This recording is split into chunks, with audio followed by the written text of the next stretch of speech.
আরও 4টি নির্বাহী আদেশ দিলেন মার্কিন প্রেসিডেন্ট ডোনাল্ড ট্রাম্প। এর মধ্যে আকাশ প্রতিরক্ষা ব্যবস্থা, আয়রন ডোম নির্মাণ, সেনাবাহিনী থেকে তৃতীয় লিঙ্গের বাদ দেওয়ার নির্দেশ দেওয়া রয়েছে। এদিকে ট্রাম্পের অপরাধ তদন্তের দায়িত্বে থাকা বিচার বিভাগের 12 জনেরও বেশি আইনজীবীকে বরখাস্ত করেছে ট্রাম্প প্রশাসন।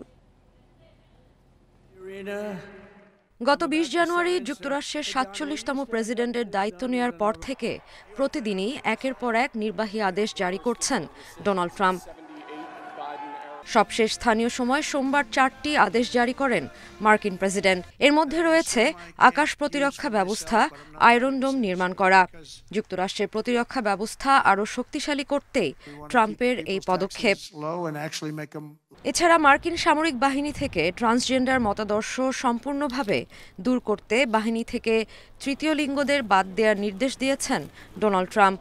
সেই সাথে যেসব সেনা সদস্য কোভিড ভ্যাকসিন নিতে অস্বীকৃতি জানানোর কারণে বরখাস্ত হয়েছিলেন তাদের বাহিনীতে পুনর্বহালের নির্দেশ দিয়েছেন তিনি।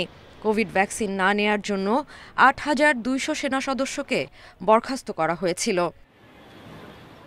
এদিকে মার্কিন বিচার বিভাগের 12 জনের বেশি আইনজীবীকে বরখাস্ত করেছে ট্রাম্প প্রশাসন।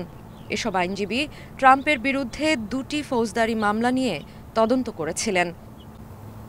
বরখাস্তকৃত কর্মকর্তাদের কাছে ভারপ্রাপ্ত অ্যাটর্নি জেনারেল জেমস ম্যাকহেনরির পাঠানো একটি চিঠিতে বলা হয়েছে, ট্রাম্পের এজেন্ডা নিখুঁতভাবে বাস্তবায়নের জন্য তাদের আর বিশ্বাস করা যায় না।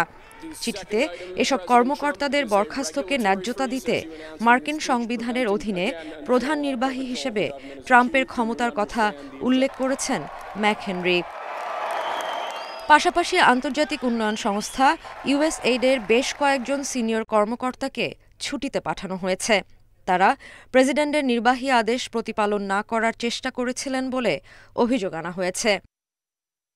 Sadia Afrin, independent news.